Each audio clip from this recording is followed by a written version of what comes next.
Olá, mais uma vez aqui Sadi Nogueira. O intuito desse vídeo é deixar registrado para consulta posterior alguns indicadores econômicos, né, na data de hoje. Hoje é dia 12 de agosto de 2026. O atual presidente é Luiz Inácio Lula da Silva. O partido que predomina e comanda todas as esferas do governo, nos três poderes, é o Partido dos Trabalhadores, tá? Que é um partido de esquerda, de extrema esquerda, inclusive, pois tem caçado opositores, silenciado com censura, prisão e até sem provas, dando sumiço em alguns. Enfim,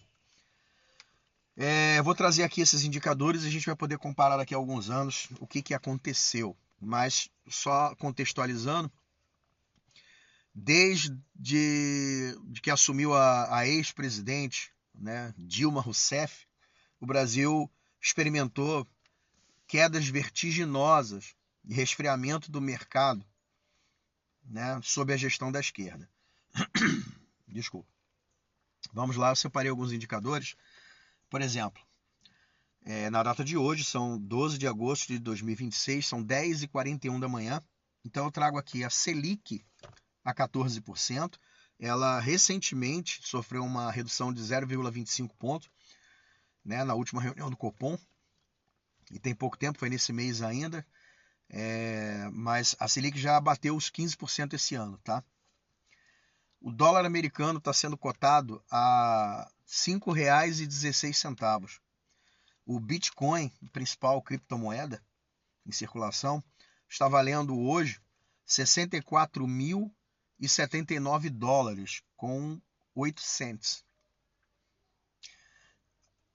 A Ibovespa, né, vamos entrar aí na bolsa, a Ibovespa está em 167.874,64 pontos.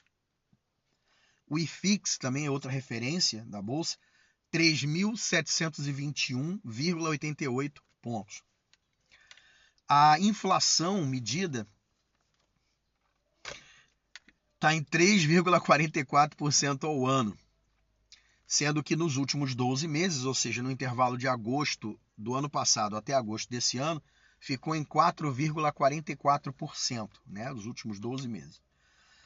Ainda na bolsa, a Petrobras, com o ticker PETRI4, está sendo negociado na bolsa a R$ 16,79. Desculpe. A Vale, com o ticker Vale3, está sendo negociado a R$ 74,40. O Banco do Brasil, o principal banco estatal do país, com o ticker BBAS3, está sendo negociado a R$ 19,28. O Itaú, com o ticker ITUB4, ou ITUB4, como muita gente fala, é um dos principais bancos, eu diria, se não o primeiro, né, o principal, mas, enfim, um dos principais bancos privados, está sendo cotado a R$ 39,00 na bolsa. E o Bradesco, né, o outro principal banco privado, está sendo negociado a R$ 16,79 com o ticker BBDC4. Esses são os indicadores de referência. Mas eu vou trazer aqui alguns outros dados aproximados, esses sim aproximados.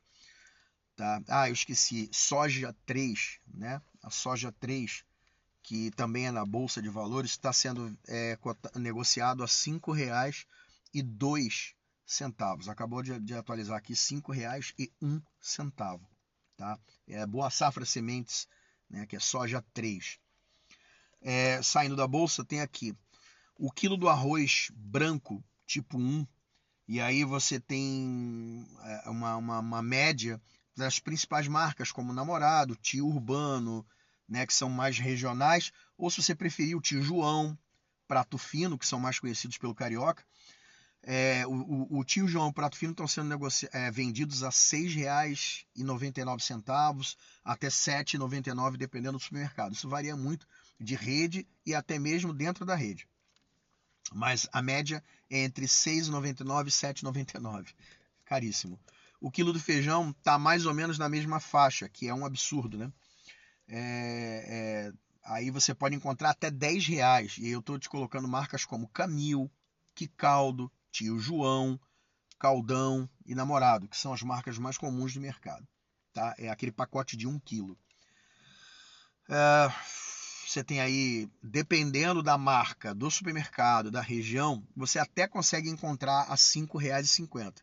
Mas você encontra, na maioria das vezes, as marcas mais comuns do Carioca, chegando próximo aos R$ 10. O negócio está complicado. E o quilo da carne bovina, eu vou colocar assim, as carnes do dia a dia, acém, músculo, né, as mais comuns do prato brasileiro, estão variando entre 20 e R$ 40 o quilo. Vai depender do açougue ou do supermercado e da região.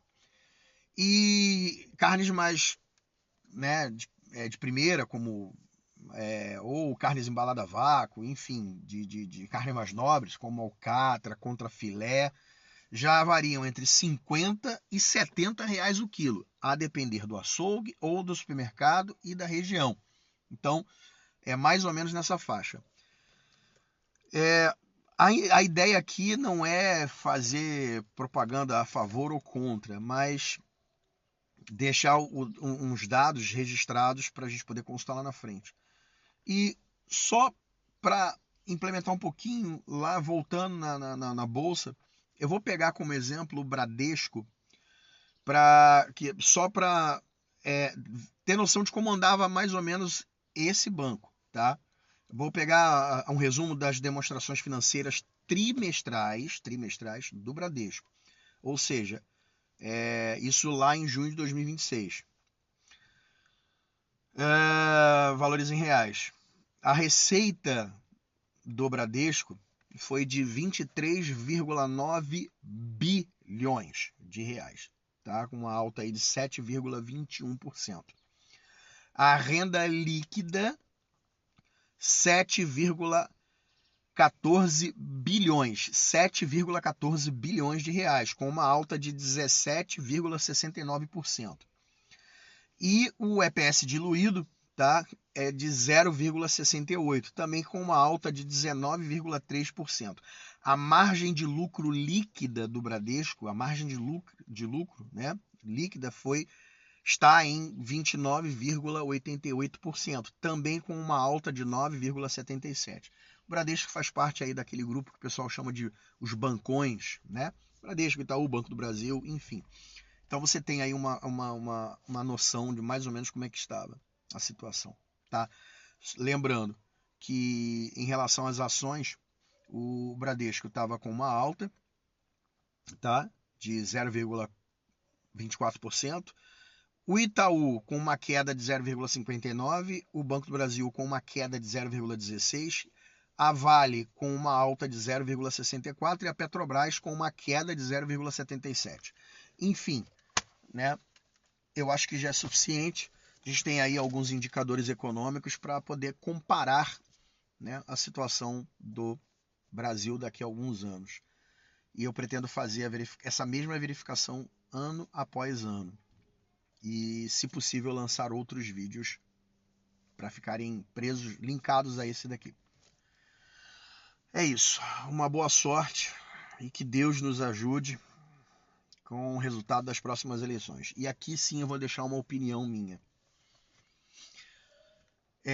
Dado o que eu observei como cidadão, como consumidor, como chefe de família, como pai, eu tenho contas para pagar, energia elétrica, alimentação, aluguel. Eu pago contas, combustível do meu carro. Eu tenho um carro antigo, minha esposa tem um outro carro também um pouco mais novo. O meu funciona só a gasolina e o dela tem gasolina e GNV.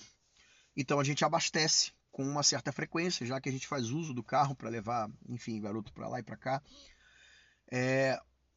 Eu hoje, sem que haja um aumento expressivo, ou pelo menos igual, né, proporcionalmente equilibrado ao custo de vida, eu vou dizer o seguinte: conta de luz só aumentou, Combustível, gasolina, GNV só aumentou.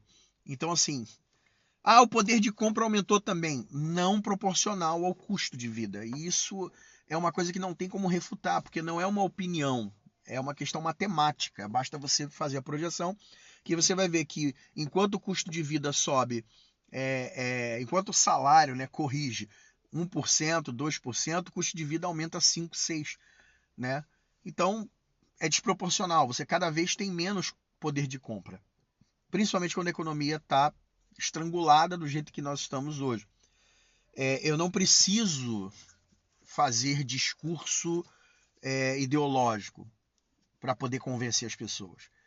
Você paga luz, você paga água, a não ser que você faça gato em tudo. Aí realmente você, né, não vai pagar nada disso.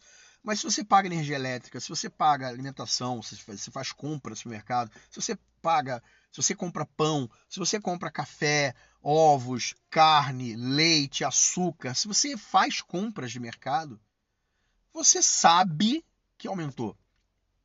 Você sabe que aumentou.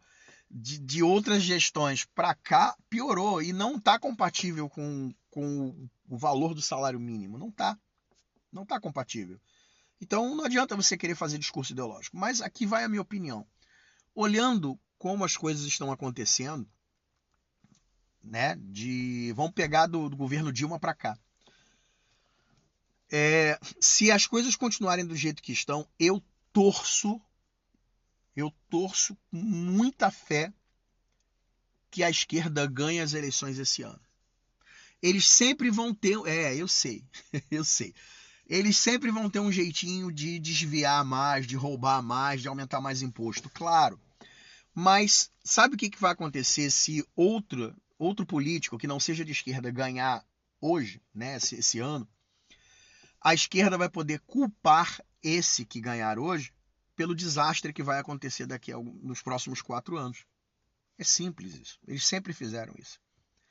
Eles perdem as eleições nas urnas quando a situação está ruim e eles estão maquiando os números. E aí quem assume um país quebrado, depauperado, aonde você tem que fazer igual o Javier Milei, sei lá como é que é o nome dele, lá da Argentina. O cara teve que ser contundente, com ações contundentes, para salvar e recuperar a economia do país, e aí a oposição cai de pau em cima.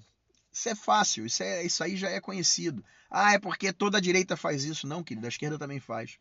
Então, assim, eu espero sinceramente que a esquerda ganhe as próximas eleições. Porque pelo menos eles vão ter que dar um jeito de resolver o problema que eles mesmos criaram. Eles ligaram a impressora. Se você não sabe o que é inflação, rápido aqui. Toda vez que o governo liga a impressora e imprime mais dinheiro sem aumentar a sua reserva de ouro, que é o lastro, ele desvaloriza o papel. Seria mais ou menos o seguinte: você tem uma folha de papel para cada grama de ouro, tá? Estou colocando de uma forma bem simples. Uma folha de papel para cada grama de ouro. Se você liga a impressora e imprime 2 folhas de papel, mas não aumenta o teu lastro em ouro, significa que esse pedacinho de ouro, agora, ele divide o valor dele por essas 2 cédulas. É simples. Você não precisa de entender grandes coisas. Se você quiser saber direitinho, procura que na internet tem um monte de vídeo explicando sobre isso. A origem do dinheiro, o que é inflação e por aí vai. Tá certo? É isso. Boa sorte para todos nós.